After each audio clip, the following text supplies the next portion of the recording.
ሰላም ጤና ይስጥልኝ ቤተሰቦች፣ ቦሊውድ ወቅታዊ በሚለው ፕሮግራም በድጋሚ በሌላ ኤፒሶድ ተገናኝተናል። የመጀመሪያውና ትልቁ ዜና የሚሆነው ሽሪራም ራግቨንና አዲቲ ቾፕራ የዱም 4 ታሪክን ሎክ አድርገውታል ተብሏል ወይም ጨርሰዋል። ስለዚህ እንግዲህ ዱም 4 የተሰኘውን ፊልም ለመስራት ታሪኩ ጠቅላላ ተዘጋጅቷል። ቀረጻው ደግሞ በአፕሪል ወር ይጀምራል እየተባለ ነው ያለው። በእርግጥ ፊልሙን ማን ዳይሬክት ያደርገዋል የሚለው ኦፊሻል የወጣ ወሬ ባይኖርም የዋርቱ ዳይሬክተር የሆነው አያን ሙከርጂ በአሁኑ ሰዓት ላይ በጣም ስሙ እየተጠራ ነው ያለው፣ ወይም ደግሞ እሱ ዳይሬክት ያደርገዋል የሚለው ወሬ በጣም በዝቷል። ስለዚህ እንግዲህ ከሆነ የዋርቱ ዳይሬክተር የሆነው አያን ሙከርጂ ፊልሙን ዳይሬክት ሊያደርግ ይችላል የሚለው ቻንስ ሰፋ ያለ ነው። መረጃው ጨምሮ እንደሚያሳየው አዲቲ ቾፕራ በዋርቱ በአያን ሙከርጂ ወይም ደግሞ በዳይሬክተሩ በጣም ደስተኛ ስለሆነ አሁንም በቀጣይ የሚሰራው ዱም 4 የተሰኘው ፊልምን ዳይሬክት እንዲያደርግ አያን ሙከርጂን ሊመርጠው ይችላል ብሏል መረጃው። ግን ያው ስራውን ወዶት ነው ወይስ ደግሞ ራኒ ሙከርጂ ባለቤቱ እንዲሰራ ጠይቀው ነው የሚለው ደግሞ ገና አልተረጋገጠም ካልነገሩን በስተቀር ማለት ነው። በእርግጥ በአሁኑ ሰዓት ላይ ጥቃቅን የሆነ ወይም ደግሞ ትንንሽ ቀረጻዎችን አልጨረሰም ዋርቱ። ቀረጻው እንደቀጠለ ነው ያለው። እንደተባለው ከሆነ ኦገስት 14 ለሲኒማ እይታ ይበቃል ተብሏል ዋርቱ።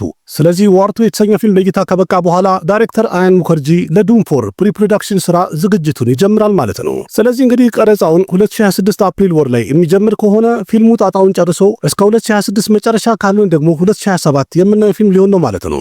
በእርግጥ 2027 መጨረሻ አካባቢ ወይም ዲዋሊ ላይ ክሪስማስ አካባቢ ሊሆን አይችልም። ምክንያቱም በዛ ሰዓት ላይ ራማይና የተሰኘው ፊልም ሁለተኛው ክፍል ለእይታ የሚበቃበት ነው እና እናንተስ ዱም 4 እስከሚሰራ እየጠበቃችሁ ነበር? ለዚህ ፊልም ምን ያህል ኤክሳይትመንት አላችሁ ወይም ምን ያህል ጓጉታችኋል? ያላችሁን ሐሳብ አስተያየት ኮሜንት ላይ ጫውቱኝ።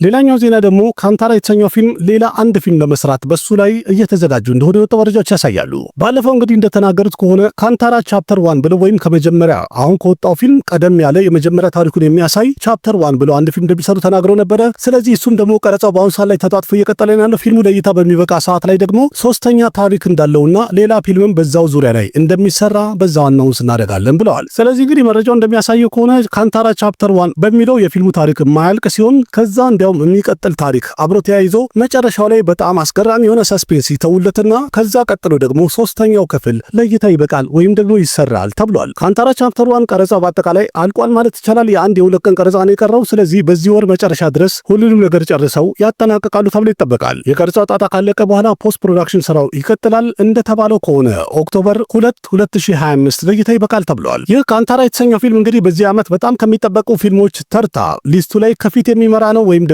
በጣም የሚጠበቅ ፊልም ነው። ከመጀመሪያው ክፍል ወይም ደግሞ ካንታራ ከሚለው አኳያ ካንታራ ቻፕተር 1 እንዴት ይሆናል የሚለው ደግሞ ፊልሙ ሲወጣ የምናየው ነው። የካርቲ ካሪየን በቀጣይ የሚወጣው ፊልም ቱሜሪ ሜቴራ ቱሜሪ የሚለው ፊልም ላይ አነንያ ፓንዴ እንደፈረመች መረጃዎች ያሳዩን ያሉት። በፊልሙ ላይ የካርቲ ካሪያ ስም ሬ ሲሆን የአነንያ ፓንዴ ስም ደግሞ ኡሩሚ ይሆናል ተብሏል። አናውንስ ባደረጉበት ፎቶ ላይ እንደሚያሳዩት ከሆነ ሜቴራ ቱሜሪ ሜቴራ የሚለው ፊልም ላይ ሬና ሪሚ አንድ ላይ ታይተዋል። የፊልሙ ቀረጻ በአሁኑ ሰዓት ላይ የተለያዩ ሀገሮች ላይ እየተደረገ ነው ያለው። ይህንን ፊልም ዳይሬክት የሚያደርገው ደግሞ ሰሚር ቪድቨንስ የተባለ ዳይሬክተር ነው።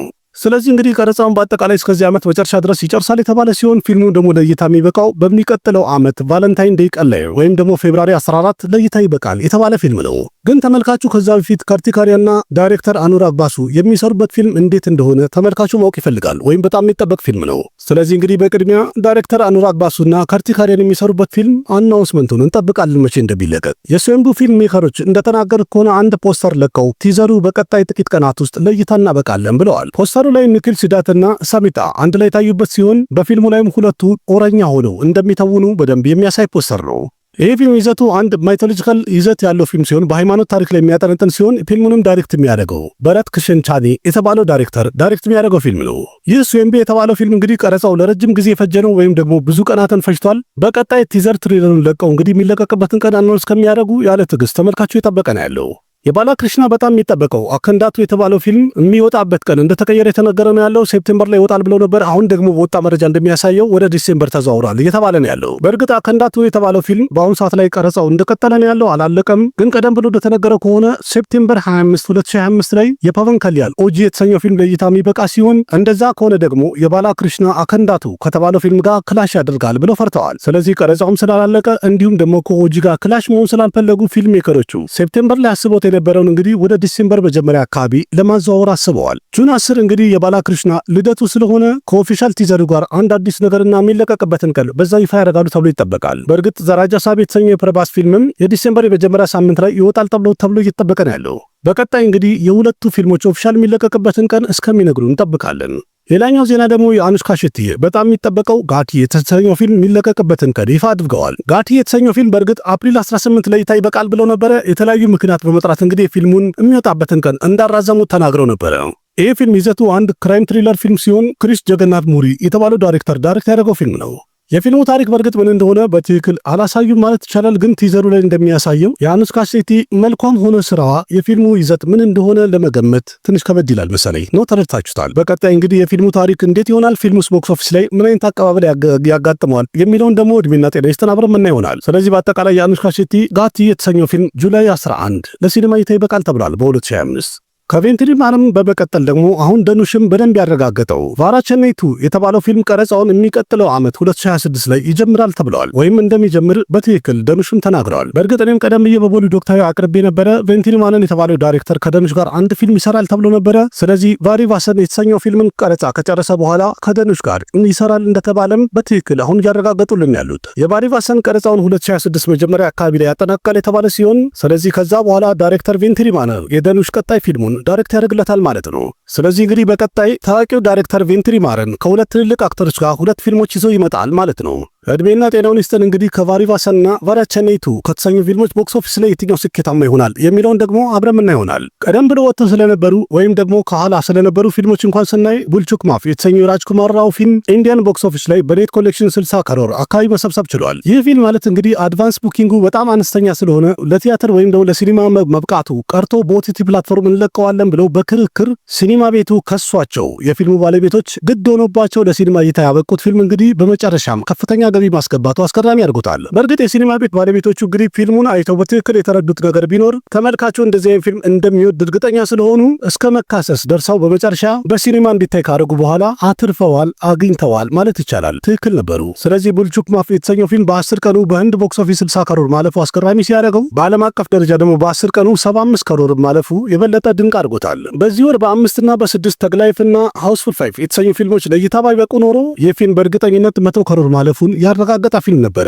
ምክንያቱም ቆንጆ ፊልም ነው። እናንተስ ቡልቹክ ማፍ የተሰኘውን ፊልም አይታችሁታል? ያላችሁን ሐሳብ አስተያየት በኮሜንት ግለጹልኝ። አዲስ ቲቪ ላይ ገብታችሁ ማየት ትችላላችሁ። ቀጣዩ ዜና የሚሆነው ታዋቂው ዳይሬክተር ኦም ፕርካሽ ሜህራ ከርና ለተሰኘው ፊልም ፕሮዲውስ የሚያደርግለት ሌላ ፕሮዳክሽን ስቱዲዮ እየፈለገ መሆኑን መረጃዎች እያሳዩ ነው ያሉት። በእርግጥ በፊት በቦሊውድ ወቅታዊ እንዳቀረብኩት ከሆነ ታዋቂው ዳይሬክተር ኦም ፕርካሽ ሜህራ ከረን በተባለው የሂንዱ አማልክት ታሪክ ላይ አንድ ፊልም መስራት ፈልጎ ነበረ። ፊልሙ 2 ክፍል ያለው ሲሆን ፈርሃን አክተርና ሪቴሽ ሲድዋኒ ፊልሙን ፕሮዲውስ ያደርጉታል ተብሎ ሲጠበቅ ነበር። ዳይሬክተርም እንግዲህ የፊልሙን ሐሳብ ሙሉ ለሙሉ መሬት ላይ አውርዶ በግልጽ ቁልጭ አድርጎ በነገራቸው ሰዓት ላይ ሪቴሽ ሲድዋኒ እና ፈርሃን አክተር በጀቱ እጅግ በጣም ከፍተኛ ስለሆነ ይሄን ፊልም አንሰራም ወይም ፕሮዲውስ አናደርግም ብለው እጃቸውን አውጥተዋል። በዛም የተነሳ ይሄ ፊልም ሼልፍ ይሆናል ተብሎ ነበረ።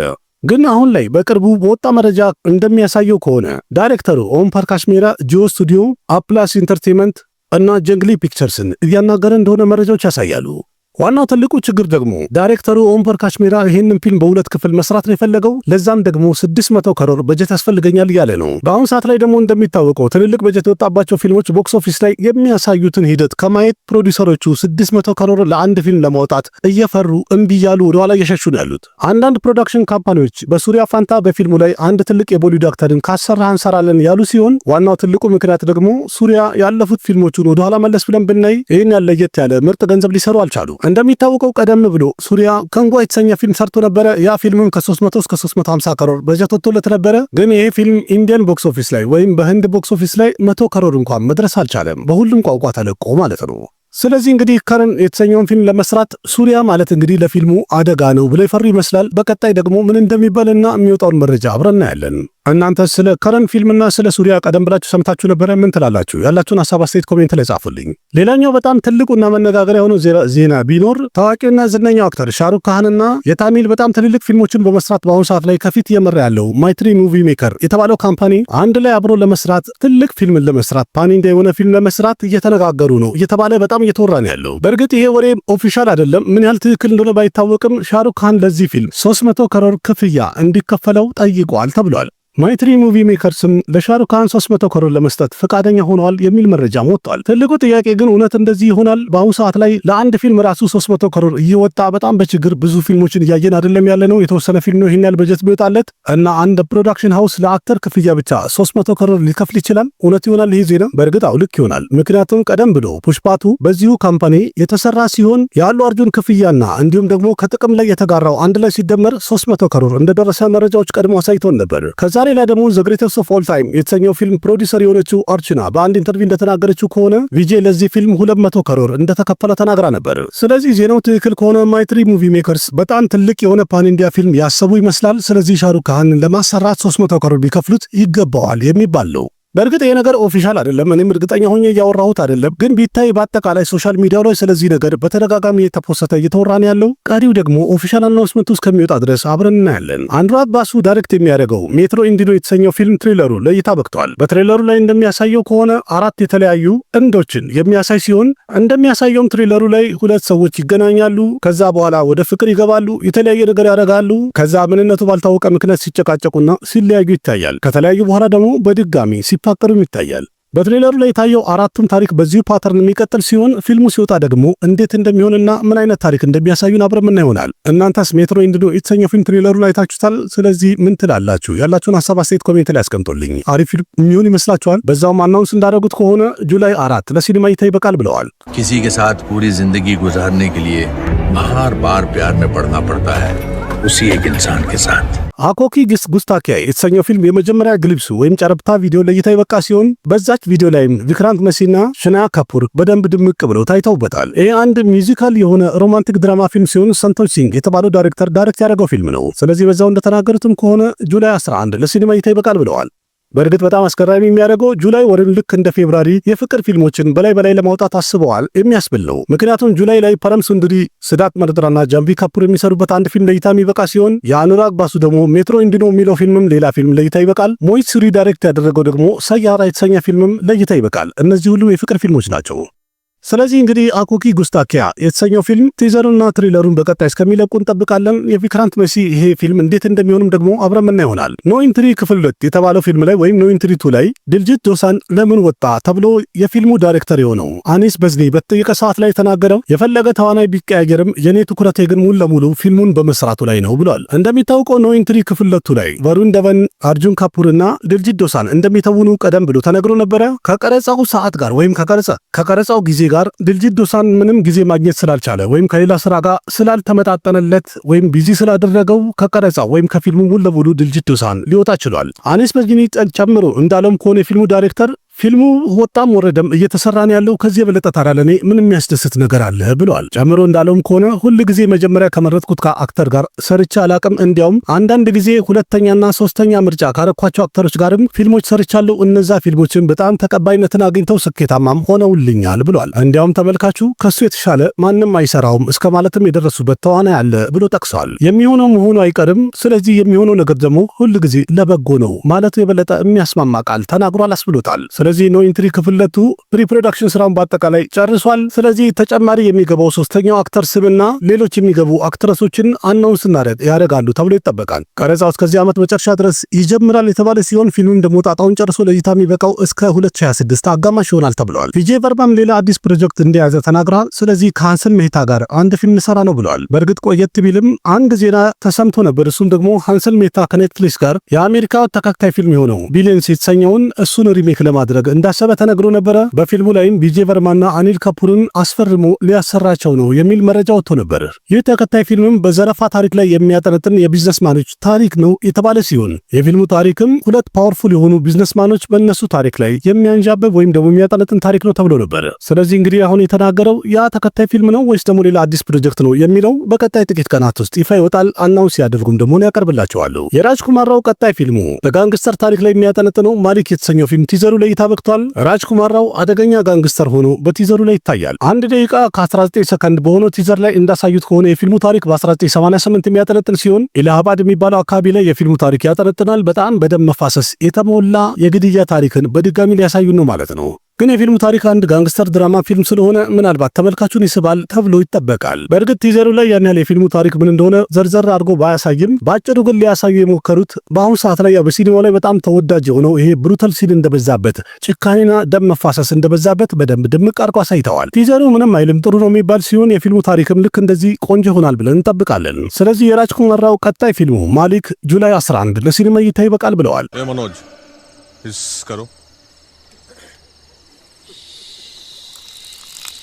ሌላኛው እንግዲህ ኦፊሻሊ ሲጠበቅ የነበረው በመጨረሻ አናውንስ አድርገዋል። ዘራጃ ሳብ የተሰኘው ፊልም ጁላይ 16 ኦፊሻል ቲዘሩ ለእይታ የሚበቃ ሲሆን ፊልሙም ደግሞ እንግዲህ በመጨረሻ ዲሴምበር 5 ለእይታ ይበቃል ብለዋል። በጣም የሚገርም ነው። ከረጅም ጥበቃ በኋላ በጣም የሚጠበቀው የፕረባስ ቀጣይ ፊልሙ የሚለቀቅበትን ቀን ይፋ አድርገዋል። ዘራጃ ሳብ ዲሴምበር 5 ይወጣል ብለዋል። እንደሚታወቀው ዘራጃ ሳብ የተሰኘው ፊልም አፕሪል ወር ላይ ይወጣል ብለው ነበረ። ቀረጻው ስላልደረሰና ገና ስለሆነ የሚወጣበት ቀን እንደተራዘመ ተናግረው ነበር። ስለዚህ ፊልሙን ጣጣውን ጨርሰው እንግዲህ ከ8 ወር በኋላ ማለት ነው ዲሴምበር 5 ለእይታ ይበቃል ተብሏል። ዲሴምበር 5 በእርግጥ የሻሂድ ካፑር አርጁን ስታራ የተሰኘው ፊልም ለእይታ ይበቃል ተብሎ ተነግሯል። ስለዚህ በሰሜኑ በሂንዲ ቦክስ ኦፊስ ላይ ዘራጃ ሳብና አርጁን ስታራ የተሰኙ ፊልሞች ክላሽ ያደርጋሉ ማለት ነው። ይህ ዘራጃ ሳብ የተሰኘው ፊልም በፕረባስ የሥራ ህይወት ውስጥ እንግዲህ የመጀመሪያው ሆረር ኮሜዲ ይዘት ያለው ፊልም ነው። በፊልሙ ላይ ደግሞ ፕረባስ ደብል ፌስ ሆኖ ነው የሚተውንበት። በእርግጥ ይሄ ፕሮጀክት ማለት ለፕረባስ አንድ ሪስኪ ፕሮጀክት ነው፣ አደጋ አለው። ምክንያቱም በጣም በአክሽን የሚታወቅ አክተር በዚህ ፊልም ላይ ወይም ዘራጃ ሳብ የተሰኘው ፊልም ላይ ኮሜዲ ሲሰራ ሊታይ ነው። በእርግጥ ቀደም ያሉ ፊልሞቹ ላይ ትንሽ ኮሜዲ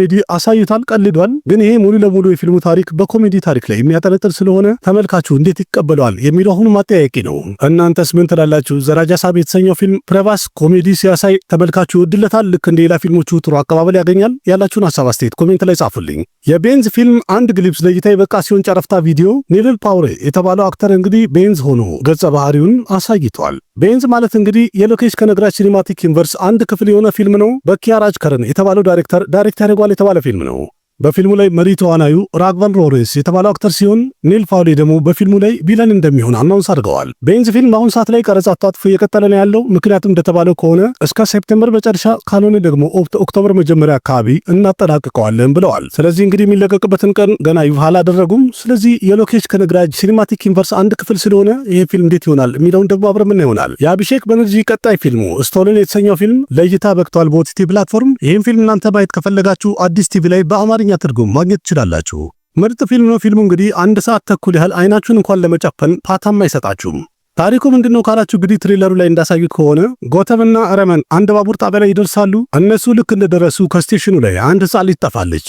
ያቺ ልጅ ስለጠፋችም ረመንና ጎተም በጣም ብዙ ነገር ያጋጥማቸዋል። ከዛ በኋላ ደግሞ ምን ይሆናሉ የሚለው ሰስፔንስ እንግዲህ ፊልሙን ስታዩ የምትረዱት ይሆናል። እርግጠኛ ነኝ እንደዚህ ሰስፔንስ ፊልም የሚመቻችሁ ከሆነ ሁላችሁም ማየት አለባችሁ። በጣም ምርጥ ፊልም ነው። ያያችሁት ካላችሁ ደግሞ ስቶሪን የተሰኘው ፊልም እንዴት አገኛችሁት? ምርጥ ነው። ያላችሁን ሐሳብ አስተያየት ኮሜንት ላይ ጻፉልኝ። ቪዲዮን ላይክ አድርጉ። ያላችሁን ሐሳብ አስተያየት በኮሜንት ገለጹ። ከዛ በተጨማሪም ለጓደኞቻችሁ ሼር እያደረጋችሁ የኔን ስራዎች ማበረታታት ትችላላችሁ። እኔ አቅራቢያችሁ ቃሲም መካኔ። በሌላ ቪዲዮ በድጋሚ እስከምንገናኝ ደህና ሁኑ። ባባይ